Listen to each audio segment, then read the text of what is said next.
প্রথমে করলাটাকে ভালো করে ভেজে নিয়েছি।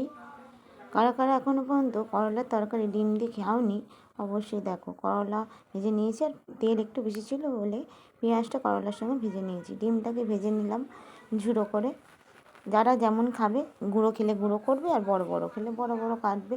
আমি মিডিয়াম সাইজ ছোটো ছোটো করেছি এবং অল্প তেল দিয়ে কাঁচা লঙ্কা বাটা, হলুদ ও জিরে দিয়ে আর আলুটা সিদ্ধ করে রেখেছিলাম বলে মোটা মোটা করে কেটেছি, তেলে ভেজে নেব।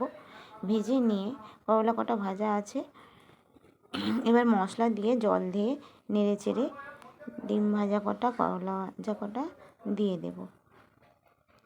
দেখো জল ঢেলেই দিয়েছি। একটু ফুটে গেলে